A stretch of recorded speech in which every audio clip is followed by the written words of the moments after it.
What's up, guys? Tonight we're going to talk about Bitcoin and XRP. Now, there's a lot of things we're hearing in the news, right, about XRP, right? XRP just recently had a 60-minute show, all these different things, right? So I want to break down what my thoughts are. I want to talk about buying levels, exit levels, just a little bit of my strategy going forward, heading into the new year's when it comes to crypto and Bitcoin and XRP. So I hope you're excited for this one. Let's get straight to it. All right, guys, so here we are at the Bitcoin chart. So as always, you guys know I start off on a higher time frame. I'm a higher time frame trader, and I'm always looking at those higher time frames. So we're going to go from the monthly to weekly to the daily, right? And we'll kind of live on a daily for a bit. We may get into some smaller time frames as I go, but for the most part, we'll be sticking to those three higher time frames. So the psychological level, I have this here at 100K, right? For those you guys new to investing in trading, right? Anytime someone says like psychological level, that's really like it's usually like a solid number, usually an even number, a very strong number where price may have some resistance or pushback, right? It's really just like what number is obvious where people want price to go to or might stop at, right? So 100K is a level that we've been calling for and looking for years, right? As a Bitcoin investor, as a crypto investor, right? Everyone's been talking about 100K. So we finally hit that 100K. So important to note though is that we're not seeing any candle closes above, right? So we had this wick really just like barely tapping. I think we hit like 99,400, 99,500 depending on what broker you're looking at. And then, you know, this month we basically rallied up and then failed to close above, right? But obviously the monthly is still going, right? We have 21 days before this monthly closes, but as of right now we're failing to even break above here. So we're gonna go to the weekly and kind of break down some of the Bitcoin price action as well. So weekly, right, you could see here, right, the previous week kind of similar to a doji, right? A little bit of indecision here. And then to open up the brand new week, we're basically heading into a bearish direction. So starting off the week early, again, it's only Monday right now, heading into Tuesday. So basically we could see, you know, anything can happen here, but it's looking like we want to go lower. One thing I want to call out here is we have this area of imbalance, fair value gap, whatever you want to call it here. So we have this area of inefficiency that we may come down to, and that looks like a drawn liquidity right now. Again, still very early on in the week, so things can change at any moment. I'm going to change this color real quick as well. Let me just change this for us. I prefer a lighter color, I think.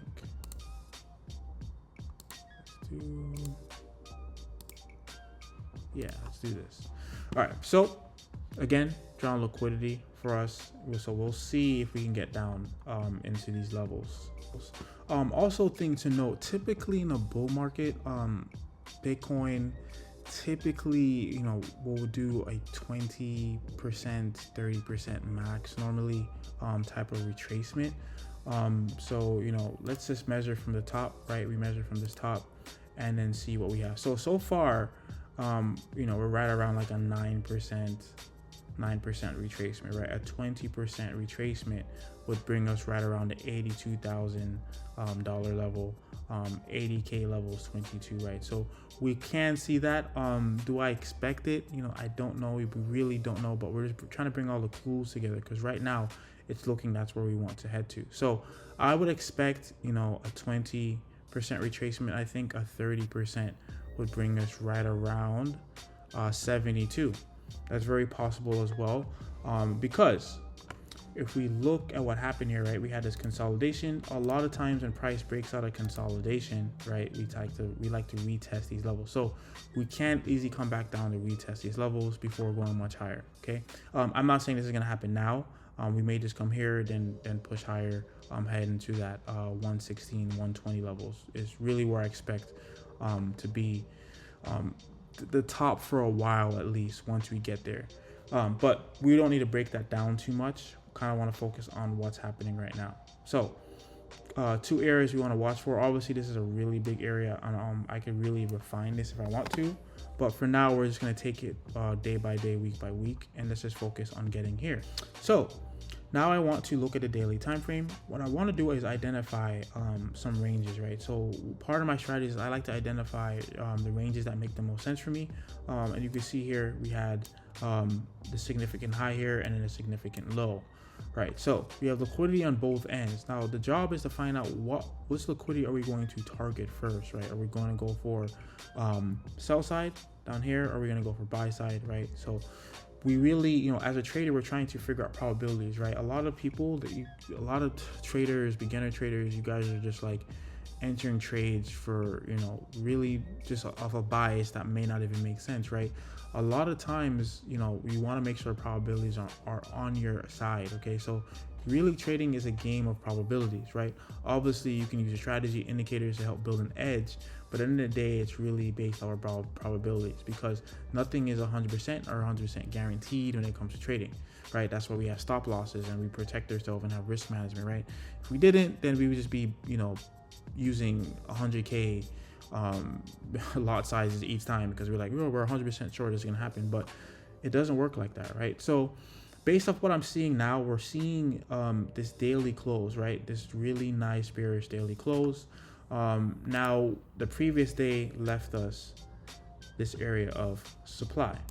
So not only do we have this area of supply, we can see here that we're also leaving an area of inefficiency or fair value gap. If I turn on my indicator, I'm sure it'll print it out, right? So we have this area here. So what I expect to happen for Bitcoin is all the way until New York session, probably later in the New York session, we kind of have this spike up, drive up, taking out here, right? And then finally starting to drip down lower back into this area. So I'm expecting that, and then maybe we consolidate for a while, and then maybe that's when the altcoins will start to rally. But this is what I'm looking at for Bitcoin. Now, the reason why this makes the most sense to me is because you can see here, we came here, liquidated some highs, right? We liquidated some highs with this push up, right? And then now we're failing to even hold this 100K level, the psychological level. And then now we're seeing this bearish engulfing candle leaving an area of supply. So again, we may come test this, is what I expect, to 10 drop lower. Now, another thing I want to talk about is we also have all of this liquidity laying down here. Now, the reason why I call this liquidity is because there's a lot of traders leverage trading, right? So they're entering buys, right? The market's bullish, right? But we have to take out some of these traders before going higher, right? It's it's a typical shakeout, right? Typical crypto shakeout. I expect that to happen with Bitcoin. So we'll see if we get that this week. That's really it for Bitcoin. Obviously, there's still bullish news for Bitcoin, right? More and more companies are looking to get invested in Bitcoin. You talk about Micro Sailor buying more and more Bitcoin. Again, this is what I'm looking for when it comes to Bitcoin. I believe we'll see this drop. Whether this doesn't happen and we do see one more push up before coming back down, I believe that this area of liquidity is going to be grabbed at some point. So we'll see how this week pans out, and I'll update you guys at the end of the week with Bitcoin. So let's head over to the XRP chart. All right, so interesting stuff on XRP. So I want to start off from the monthly, right? So monthly standpoint, right? So I think our last video that I shared with you guys, right? I think XRP was right around maybe $1.50. And what we were doing was we're pulling the fib from this range to this range, and then we were seeing, right, where I think we were right at a 79. You can see we blasted right through it, and now the new range that we're stuck in is from this yearly high, and then we'll go actually we'll leave this here. Okay, so we have this yearly high, we have this low, we're pulling out the fib, and we're seeing that we're basically respecting these levels here, right? So we have the 79 and 88. Now, those of you guys that are watching the video that are part of my mentorship or course, you guys should know what the 88 is and how I use it. But for the video purposes here, we're really just focusing on the 79, 70%. Okay, so currently, right, we're rejecting pretty heavy on these levels. Okay, really XRP has not is a confirmation to go bullish yet until we break this yearly high, right? Because really this is the range, right? High and then this low. That's the range I'm working with. Okay, so until we break this high, I really don't think XRP is quote unquote, bullish exactly. Now, I'm not saying XRP is not going to go higher. I do, But I believe what we're going to see, right, that a lot of people will probably disagree with me on, but again, I've seen this happen time and time again, and the markets are dirty and they love to play these games with people. Okay, so what I want to also show you guys is that I really think we can come back and test these levels here, which is this breakout from here. Okay, so I called this on TikTok, right? I said that we could definitely see less than $1. Some people don't believe we're ever going to see $1 again. I think it's stupid to think that, especially I can say that with confidence with everything we're seeing right now, right? We're seeing a lot of push about XRP. Everyone's talking about XRP.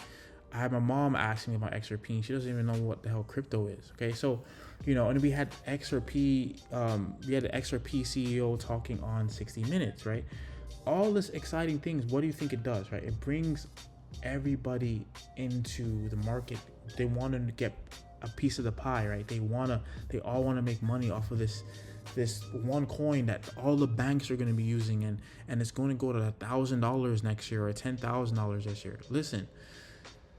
Right, not saying it is or isn't going to do any of that, right? And I highly doubt it reaches $1,000 next year. But what I'm trying to say is that the market does this all the time. Okay, it has a way of manipulating people into the markets, right? Getting a bunch of people in the market overly excited just to crush their dreams, right? That's really what the market does. And this is a typical textbook market manipulation, in my personal opinion, right? Typically, when you see aggressive pushes like this, you can expect an aggressive push right back down, right? We want to see gradual pushes up, right? We're seeing aggressive pushes up on top of news and speculation, right? A lot of this push up is based off of speculation, right? Trump is pro crypto. Trump is going to be good for the economy, right? And I'm not saying he is or isn't, right? But he's not even in office yet. He has not done anything. We don't know if we could hold him to his word, right? So all of this is just a massive pump off of speculation. In the market, when things are pumped off of speculation, you should be extremely, extremely cautious, okay? So again, I believe we could easily come down to these levels. And if we look at the weekly, right, basically previous week was a doji, and then if we start going to daily, you can see we pushed up, right, broke down, and then we pushed up, failing to break, right, the earlier month's high. And now it looks like we had this bearish confirmation with this bearish engulfing. So same thing with Bitcoin. We zoom in here. What I expect is for price to kind of come back up into this area and then start trickling its way down. Okay, so that's what I expect for the rest of the month for XRP potentially. We may get a squeeze higher to $3, 3.1, 3.2. I don't really see us going above the 330 just yet.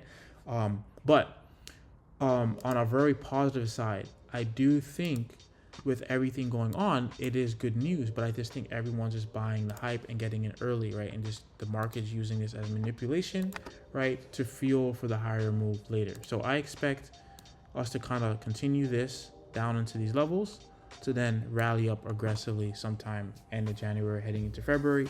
Maybe it happens sooner, but I really do think we'll see that push later on. Again, if you're not an XRP, I don't think it's smart to buy now. I'm never buying at high levels. If I miss a train, I missed a train.